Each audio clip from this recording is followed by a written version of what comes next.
근데 지금 그 야권에서 나오고 있는 목소리 중에 제가 그냥 지나갈 수도 있는 기사였는데 굉장히 재미있는 기사를 봤어요.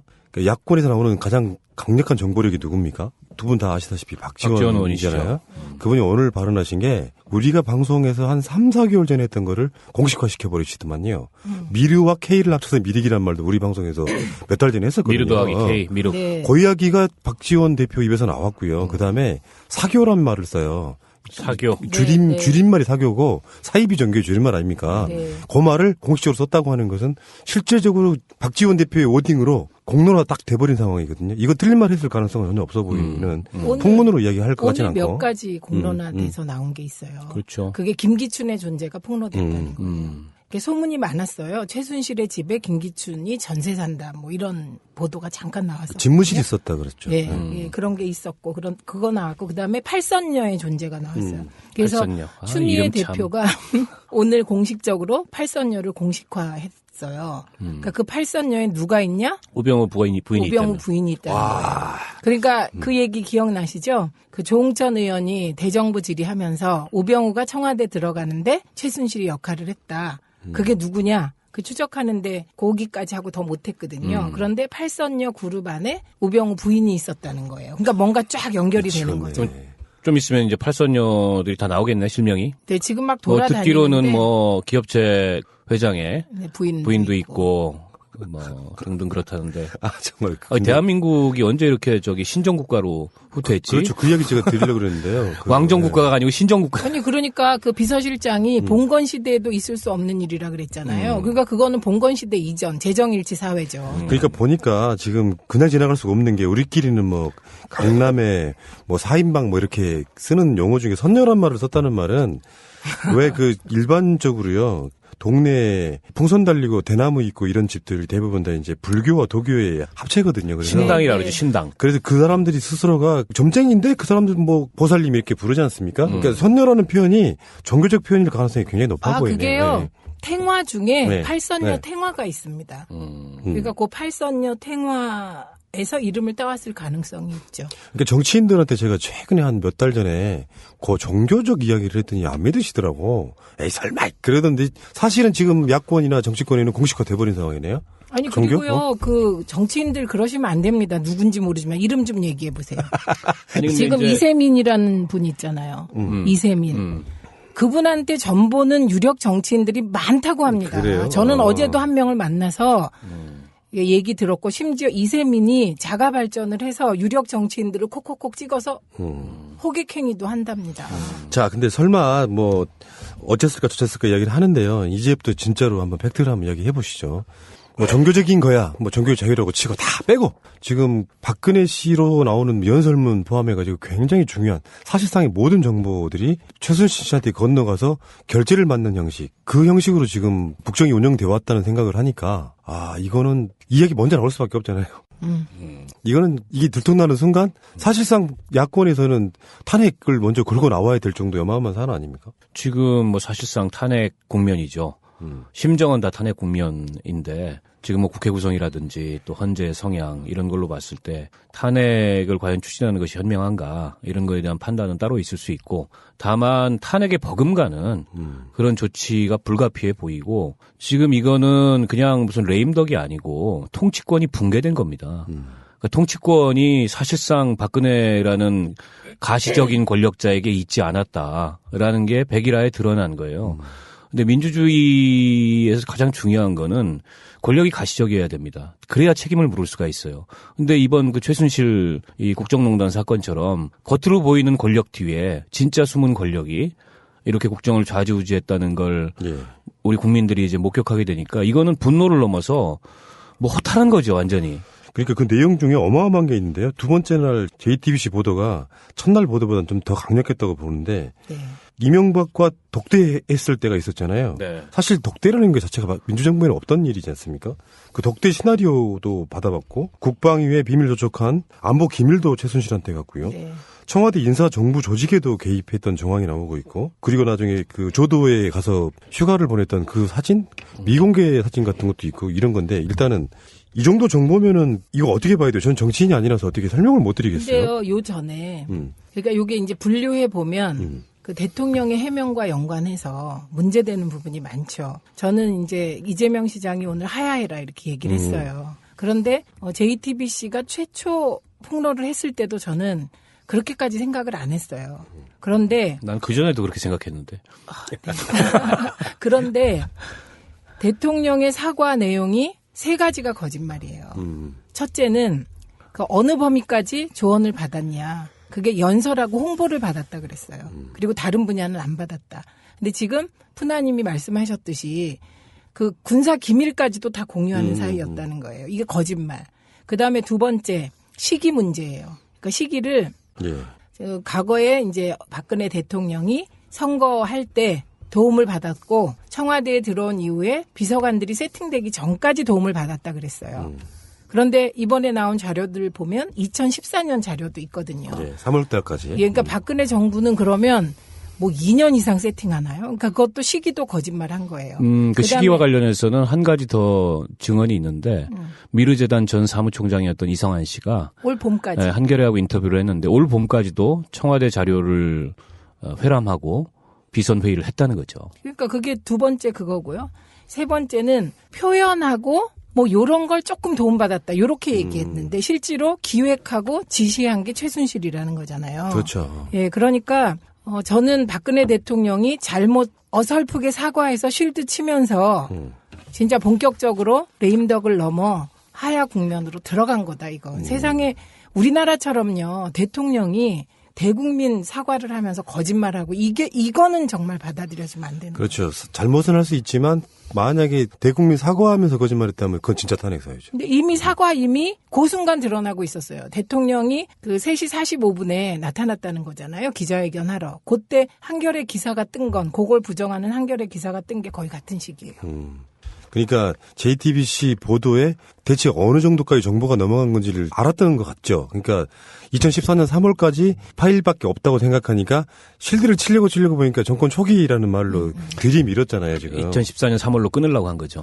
그걸로 어설프게 끊으려고 했는데 그 한겨레가. 이외에 다른 증언들이 지금 나오고 있기 때문에 저게 이제 사과가 아니고 또 다른 거짓말을 한 것으로 확인이 됐고요. 지금 이제 사실은 이거는 어떻게 주워 담기가 어려운 상황이 되어버렸어요. 근데 이제 지금 대통령이 연설문 거치는 부분이 첫날까지면서 들썩했던 게 뭐냐면은 사실 대통령의 업무라고 하는 것이 저는 연설문이 한 3분의 2라고 보거든요.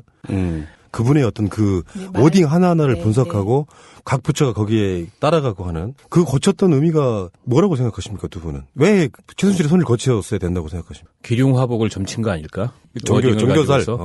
난 여전히 그 앵글에서 의심을 해요.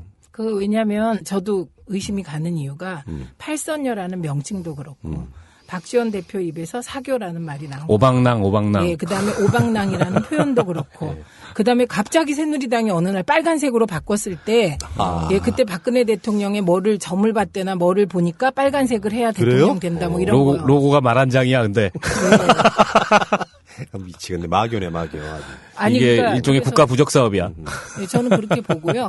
그다음에 이제 드레스덴 선언할 때 그 연설문에 빨간 밑줄 긋은 것과 이유를 보면 사실은 꼭 고쳐야 되는 내용들은 아니에요. 그런데 말이 좀 편하게 나오게 고쳤더라고요. 제가 쭉 읽어보니까. 그러니까 그게 필수는 아니고 말이 편하게. 그러니까 뭔가 자신을 잘 아는 사람이 자신의 언어로 바꿔주길 바라는 마음. 통일 대박도 최순실이 만들어낸 개념인가 그러면? 아니 그 통일 대박도 그렇고요. 그다음에 지금 그동안에 잘못됐던 거 있죠. 저기 그 하얼빈.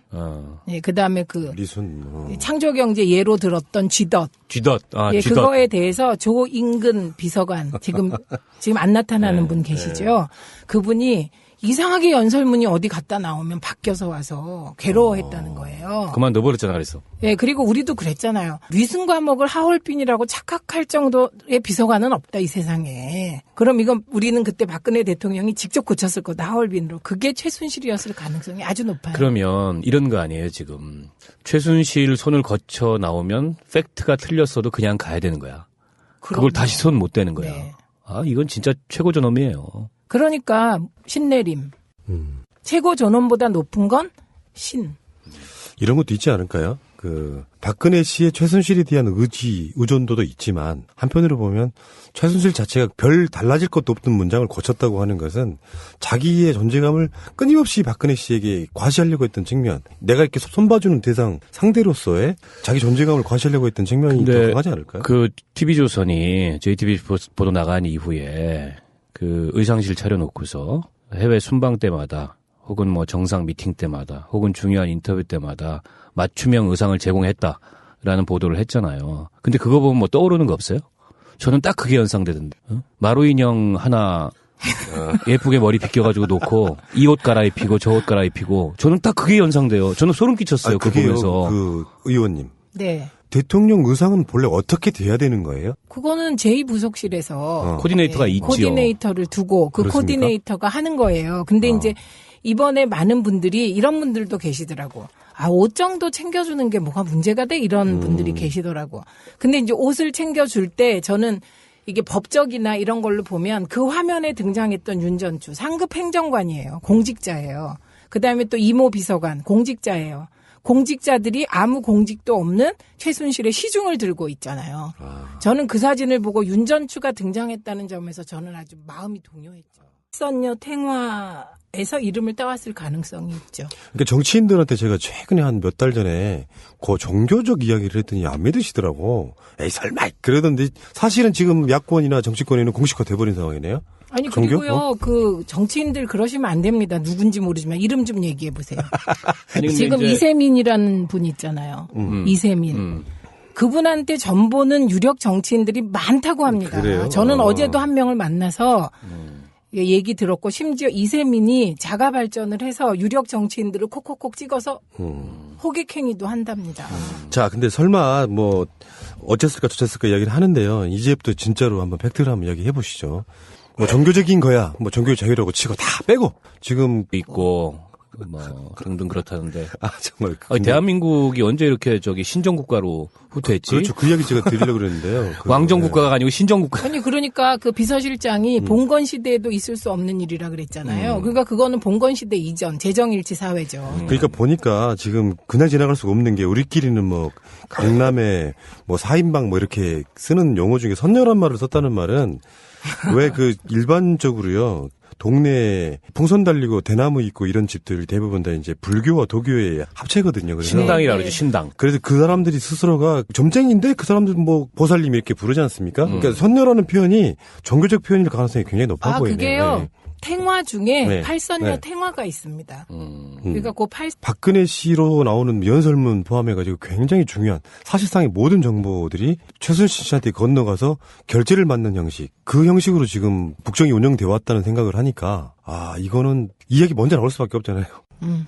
이거는 이게 들통나는 순간 사실상 야권에서는 탄핵을 먼저 걸고 나와야 될 정도 어마어마한 사안 아닙니까? 지금 뭐 사실상 탄핵 국면이죠. 심정은 다 탄핵 국면인데 지금 뭐 국회 구성이라든지 또 헌재 성향 이런 걸로 봤을 때 탄핵을 과연 추진하는 것이 현명한가 이런 거에 대한 판단은 따로 있을 수 있고 다만 탄핵에 버금가는 그런 조치가 불가피해 보이고 지금 이거는 그냥 무슨 레임덕이 아니고 통치권이 붕괴된 겁니다. 그러니까 통치권이 사실 근데 지금 그 야권에서 나오고 있는 목소리 중에 제가 그냥 지나갈 수도 있는 기사였는데 굉장히 재미있는 기사를 봤어요. 그 야권에서 나오는 가장 강력한 정보력이 누굽니까? 두 분 다 아시다시피 박지원 의원이잖아요. 그분이 오늘 발언하신 게 우리가 방송에서 한 3, 4개월 전에 했던 거를 공식화시켜버리시더만요.